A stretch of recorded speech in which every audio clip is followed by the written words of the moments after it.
नमस्कार, good morning, good evening दोस्तों। मेरे चैनल एक किताब से एक मोती पर आपका स्वागत है।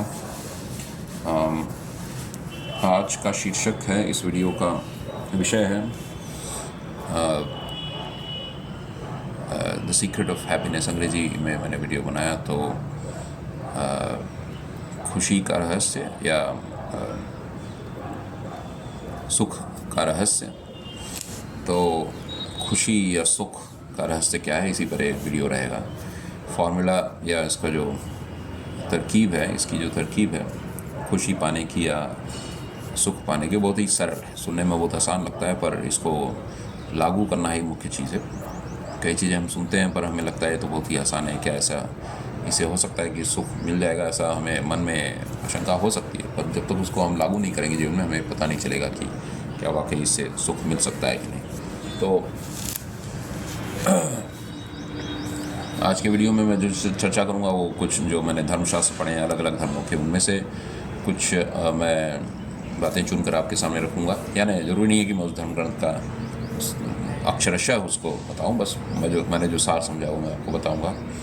दूसरी चीज़ है, जो मैंने कुछ व्याख्यान सुने हैं लोगों के, हर धर्म के जो प्रचारक हैं या धर्म के उपदेशक हैं, उनकी जो बातें मैंने सुनी हैं वो उनसे मैं कुछ अपनी बातों को थोड़ा और स्पष्ट करूंगा और मेरा स्वयं का कुछ अनुभव होगा। तो सुख का रहस्य क्या है? सुख का रहस्य बहुत ही सरल है। स्वार्थ का त्याग, स्वार्थ छोड़ दीजिए और अपने बारे में सोचना बंद कर दीजिए। जो आदमी अपने बारे में सोचता रहता है वही सबसे दुखी इंसान है इस दुनिया में। जो आदमी स्वार्थी वही सबसे दुखी आदमी है दुनिया। जो स्वार्थ भूलकर केवल दूसरों को खुश करना चाहता है और अपने ईश्वर को प्रसन्न करना चाहता है, और जो दिव्य शक्ति हमारे अंदर है उसको अपने हर एक कार्य में, अपनी वाणी में, अपने विचारों में और अपने जो शरीर से सारी हरकतें होती हैं, सब कामों में केवल ये चाहता है कि जो हमारी दिव्य आत्मा है अंदर वही बाहर प्रकट हो। जो दिव्यता जो हमारे अंदर भगवान ने भरी है उसी को हम अगर व्यक्त करते चलें रोज़, तो हम सबसे सुखी इंसान रहेंगे। और भूल जाइए अपने स्वार्थ को कि हमें क्या दुनिया दे। आप देखेंगे ज़्यादातर दुखी लोग दुनिया से बहुत अपेक्षा रखते हैं, एक्सपेक्टेशन अंग्रेजी में कहा जाता है। दुनिया हमारे लिए ऐसा करे, दुनिया में वैसा करे, हमारे परिवार वाले हमारे साथ ऐसा व्यवहार करें, हमारा पड़ोसी हमारे साथ ऐसा व्यवहार करे।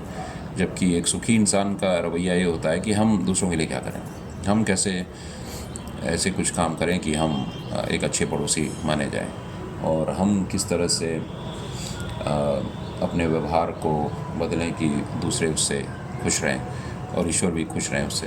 और हम कैसे, जैसे मान लीजिए कार्यालय में हम काम कर रहे हैं तो कुछ एक्स्ट्रा कभी कभी काम आ जाता है हमें, कोई दूसरी टीम हमसे रिक्वेस्ट कर लेती है, तो क्या हम मुंह बना के और अंदर ही अंदर उड़ते हैं या अंदर ही अंदर जैसे इसके लिए एक शब्द आता है, कुड़कुड़ाते हैं या कंप्लेन करते हैं या दोष देते हैं जॉब को कि कहाँ से इतना एक्स्ट्रा काम आ जाता है। इस भाव से हम काम को करते हैं कि हम ये मानते हैं कि ये तो हमारा फ़र्ज़ है, दूसरे टीम्स की मदद करना, हमारी कंपनी को ज़्यादा से ज़्यादा लाभ पहुंचाना, ये हमारा फ़र्ज़ है।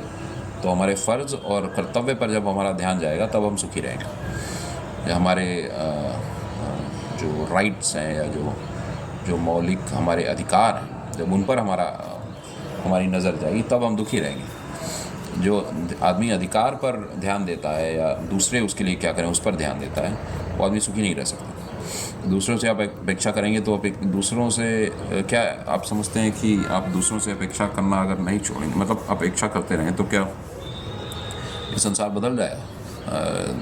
क्या इस संसार में रूखे लोग ख़त्म हो जाएंगे, या जो आपका विरोध करेंगे वो ख़त्म हो जाएंगे? आपके जो हो सकता है आपकी निंदा करें, क्या ऐसे लोग नहीं रहेंगे दुनिया में? या क्या और तरह की परेशानियां नहीं रहेंगी? क्या किसी न किसी सगे संबंधी की मृत्यु नहीं होगी? क्या बाहरी संसार से आपको और कभी वित्तीय परेशानी आ जाएगी, पैसे की कमी आ जाएगी, कभी नौकरी चली जाएगी, कभी बिजनेस असफल होगा, तो कुछ न कुछ परेशानी तो संसार से आती रहेगी। तो ध्यान को इन सब बाहरी परिस्थितियों से हटाकर केवल ये देखिए कि हमारा उस समय कर्तव्य क्या है, बस इस पर ध्यान दीजिए। कर्तव्य ही नहीं, और इस पर भी ध्यान दीजिए कि आप उस स्थिति में किस तरह से जो दिव्यता हमारे अंदर है उसको व्यक्त करें, ताकि आप संसार के लिए एक ज्योति के समान रहें और लोग आपका व्यवहार देखें और उससे सीखें कि कैसे जीवन जीना चाहिए। और दूसरी बात है कि मान लीजिए हमारा कोई परिवार का सदस्य है और वो गलत रास्ते पर चला गया है, तो प्रार्थना क्या हमारे कहीं स्वार्थ वाली प्रार्थना तो नहीं है? तो इसलिए बहुत ध्यान देना ये ज़रूरी है कि प्रार्थना का जवाब हमें क्यों मिलता नहीं। अक्सर आप देखेंगे कि प्रार्थना तो हम खूब करते हैं ईश्वर से, चाहे कोई किसी भी धर्म के मानने वाले हों। हिंदू है तो मंदिर जाएगा या तो ईश्वर का स्मरण करके बैठ के ध्यान में बैठेगा और ईश्वर से मांगेगा कुछ ना कुछ अपने लिए। और ईसाई है तो चर्च जाएगा, वहाँ जीसस क्राइस्ट या गॉड से मांगेगा कुछ ना कुछ। ऐसे ही मुसलमान है तो वो मस्जिद जाएगा, नमाज़ पढ़ेगा, अपने लिए कुछ ना कुछ मांगेगा। तो ये सब स्वार्थ वाले, अगर अपने लिए मांग रहा है तो स्वार्थी है। तो मान लीजिए सदस्य कोई परिवार का गलत रास्ते पर चला गया है, तो क्या आप ये प्रार्थना कर रहे हैं कि वो सुधर जाए?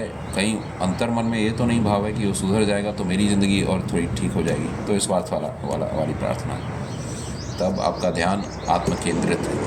ऐसे लोगों की प्रार्थना जल्दी स्वीकार नहीं होती है भगवान को, क्योंकि ईश्वर क्या ये चाहेंगे कि हमारी स्वार्थ भरी प्रार्थनाओं को बस पूरा करते रहें? ये उन्हें पसंद आएगा कि जब हम निस्वार्थ भाव से कुछ चाहेंगे तब उन्हें आनंद आएगा उस प्रार्थना को पूरी करने में? मुझे लगता है जब निस्वार्थ भाव रहेगा तभी प्रार्थना जल्दी कबूल की जाएगी, क्योंकि उसमें दुनिया के कल्याण की बात। तो मान लीजिए आपके घर में कोई सदस्य है जो गलत रास्ते पर चला गया है, तो आपकी प्रार्थना ये नहीं होनी चाहिए कि हे ईश्वर जल्दी से जल्दी उसको सुधार दीजिए, ताकि मतलब हो सकता है आप शब्दों में बयान न करें पर कहीं मन में ये तो नहीं है कि ताकि मेरी परेशानी कुछ घट जाए। तब इस स्वार्थ वाली प्रार्थना है। आपकी प्रार्थना होनी चाहिए कि हे ईश्वर आप उसको सही रास्ता दिखाइए, उसका हृदय परिवर्तन कीजिए, ताकि वो एक समाज का अच्छा सदस्य हो जाए, अपने जीवन को सही तरीके से चला सके और आपकी महिमा जिससे और बढ़े कि लोग उसके व्यवहार के परिवर्तन को देखकर ये अचंभित हों या ये माने कि ईश्वर में कितनी शक्ति है, किसी भी इंसान को कितना बदल सकता है। तो ये भाव अगर आपका होगा प्रार्थना में, तो आपकी प्रार्थना जल्दी कबूल की जाएगी और ईश्वर को ऐसी प्रार्थना पसंद आएगी। जैसा मैंने इसके पहले वीडियो बनाया था रबाई डैनियल लैपिन की एक किताब के बारे में, the business secrets of the Bible. तो उसमें मैंने ये बात कही थी कि जो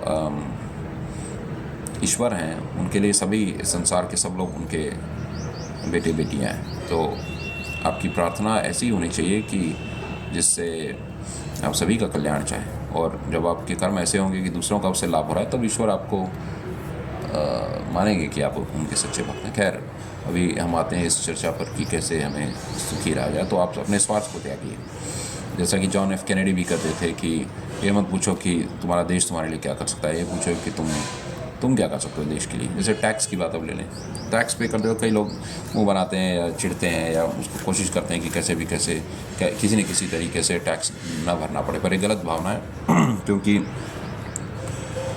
ये स्वार्थ वाली भावना है। हम सरकार से कितना लाभ उठाते हैं।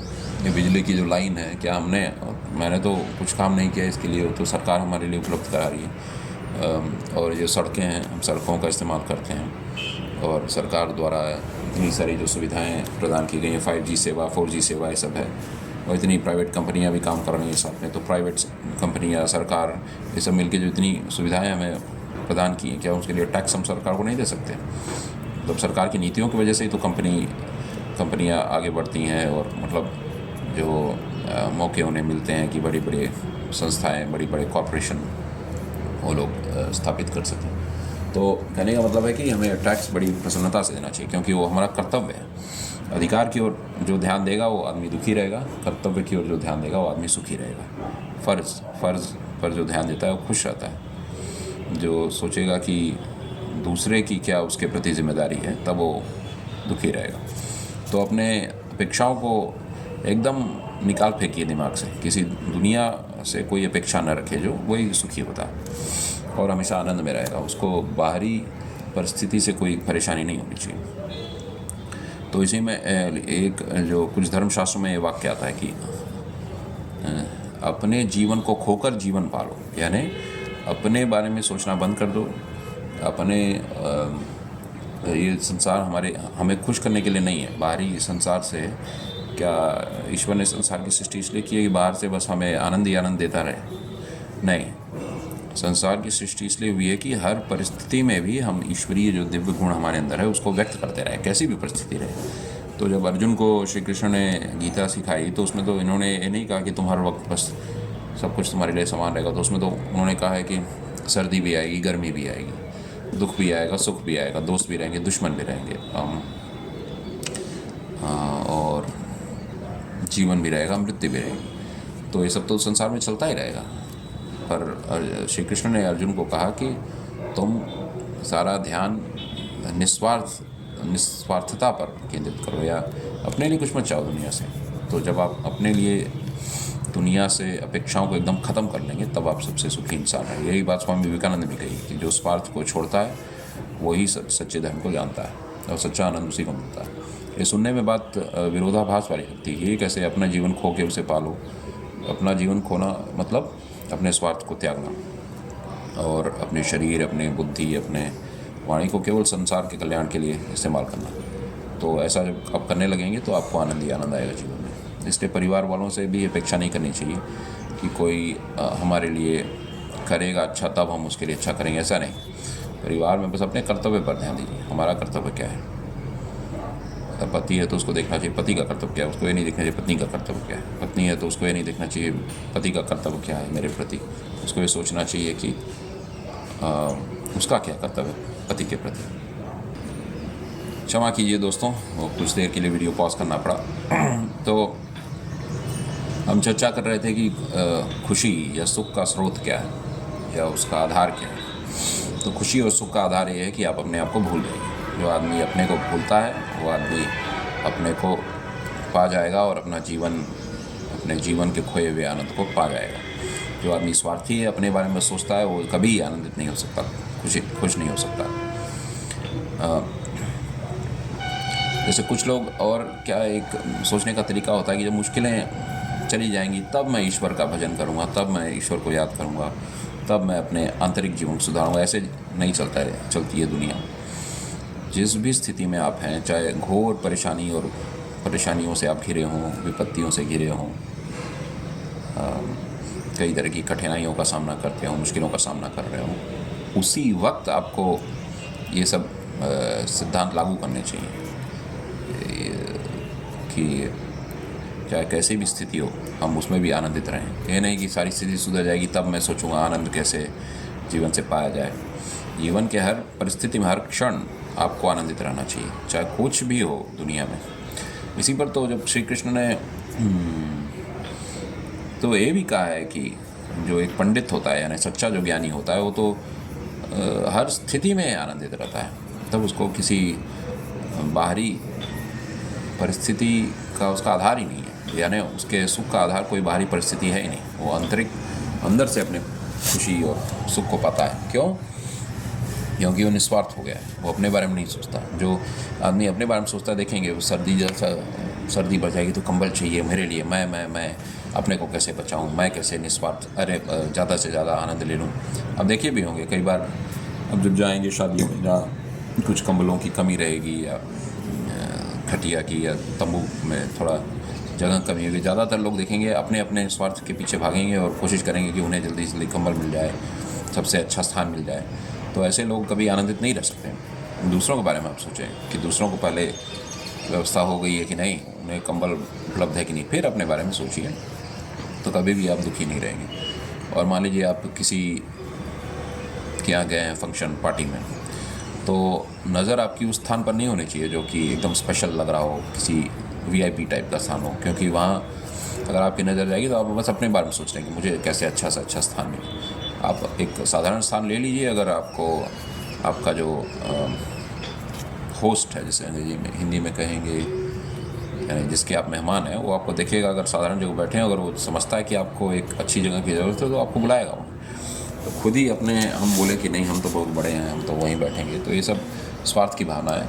और ये कोई अच्छी बात नहीं है कि अपने लिए बस अच्छा चाहना। और न ईश्वर भी इससे प्रसन्न नहीं होंगे कि आदमी जो बस अपने बारे में स्वार्थ की भावना रखता हो और वो अपने आप को भक्त भी कहे, तो ये हास्यास्पद है। तो भक्त का काम है कि वो अपने को भुला दें और केवल ईश्वर के आनंद में मगन रहे और कोशिश करे कि ईश्वर ने जो उसको अपना अनुभव दिया, अनुभूति दी है, वो सभी तक वो पहुंचाए। क्योंकि हर वक्त वो केवल सकारात्मकता ही बिखेरते रहे, कभी दुखी ना हो, कभी अप्रसन्न ना हो, कभी किसी भी परेशानी से वो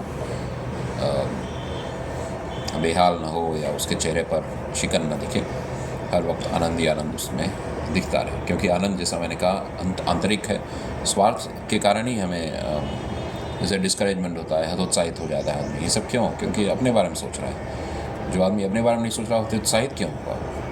हतोत्साहित वही होता है जो केवल अपने लाभ की बात सोच रहा है, जो दूसरों को कैसे सुख पहुंचाया जाए इस पर विचार कर रहा है, और ये विचार कर रहा है कि कैसे एक जो ईश्वर की चमक है और प्रकाश है वो कैसे इस दुनिया में फैलाता रहे अपने कर्मों द्वारा, वाणी द्वारा, अपने विचारों द्वारा। उसको कोई दुख नहीं है संसार में। हाँ, तब आप पूछेंगे अच्छा कोई बीमार हो गया, चोट लग गई तो क्या है, दुख नहीं है? तो ये तो सब शारीरिक दुख हैं, सभी को होंगे, आएंगे जाएंगे ऐसे ऐसे दुख। ये तो बाहरी दुख है। तो अब अपने शरीर से अपेक्षा हो गई, शरीर हमेशा मुझे सुख देता रहे। कभी कभी शरीर आपको कष्ट भी देगा, तो उससे क्या है? आप उस भाव को हटा दीजिए कि शरीर हमेशा सुख दे मुझे। इसीलिए आलसी लोग देखेंगे कि क्यों सफल नहीं होते। एक आलसी आदमी अपने शरीर को आराम देना चाहता है, स्वार्थी होता है। वो चाहता है कि उसके शरीर को आराम देता है, फिर भी दुनिया से उसको कुछ न कुछ लाभ मिलता रहे। इसलिए भक्त कभी आलसी नहीं हो सकता। भक्त के लक्षणों में एक चीज़ है, दक्ष है वो। और जहाँ सात्विकता की बात आई है गीता में, तो सात्विकता उत्साह से भरा होता है। तो आलसी आदमी में तो उत्साह ही नहीं रहता है काम के लिए। तो इसलिए भक्त कभी भी आलसी नहीं हो सकता। ये तो बात आप गांठ पानी। और मुझे लगता है जो मुझे बात करनी थी वो मैंने तो कह दी, पर मुझे नहीं लगता है कि पूरी तरह से वो व्यक्त हो पाई है मेरी बातें इस वीडियो में। तो हो सकता है सुख कैसे प्राप्त करें इस पर मैं एक और वीडियो बनाऊं। तो अंत में कुछ मुख्य बातें मैं दोहरा दूं। जो आदमी अपने आप को भूलता है वही आदमी सुखी होता है। स्वार्थ जो त्यागता है वही खुश होता है। अपेक्षाएं जो एकदम ख़त्म कर देता है बाहरी स्थिति से, वो सुखी होता है। और जो केवल ये चाहता है कि ईश्वरीय अनुभूति जो उसको मिली है, या जो भक्ति में वो लीन हो गया, तो उस भक्ति को हर अपने काम में, हर व्यवहार में, आचरण में, और जब भी किसी से मिले तो उसके व्यवहार में वो सब झलकना चाहिए, बाहर व्यक्त होना चाहिए। और इसी से वो अपने प्रभु की महिमा और बढ़ाएगा। और लोग उसके आचरण को देख के उसके से पूछेंगे कि क्या राज है तुम्हारे आनंद का स्रोत क्या है? तब आप बताइए कि मैं इनका भक्त हूँ, तो सही भक्ति बढ़ती है। जैसे एक दीपक से एक दूसरा दीपक जलता है, इसी तरह आप किसी भी धर्म के मानने वाले हों। कुछ लोग अपने धर्म का प्रचार करते हैं, बोलते हैं मैं ये हूँ, मैं वैसा हूँ, अरे हमारा धर्म ऐसा है, हमारा धर्म उस धर्म से बढ़िया है, इस धर्म से ऐसे। धर्म की चर्चा तो बहुत लोग करते हैं, कई धर्मोपदेशक होते हैं। बात ऐसे नहीं, ये नहीं है। अगर आपको अपने धर्म का प्रचार करना है तो आप अपने जीवन से दिखाइए लोगों को कि आपका धर्म आपके लिए क्या कर रहा है। तो बिना पूछे लोग आपसे, बिना प्रचार किए आपके पास लोग आएंगे, पूछेंगे ऐसी क्या बात है कि आपका व्यवहार इतना शुद्ध है, इतना अच्छा है, इतना आनंद देता है सबको, और आप भी हमेशा आनंदित रहते हैं। तब आप बताइए मैं इनका भक्त हूँ, मैं राम का भक्त हूँ, या आप ईसाई हैं तो मैं ईसा मसीह का भक्त हूँ, मुसलमान हैं तो मैं खुदा का भक्त हूँ, और जैन है तो आप तीर्थंकर का भक्त हूँ, ऐसा बताइए।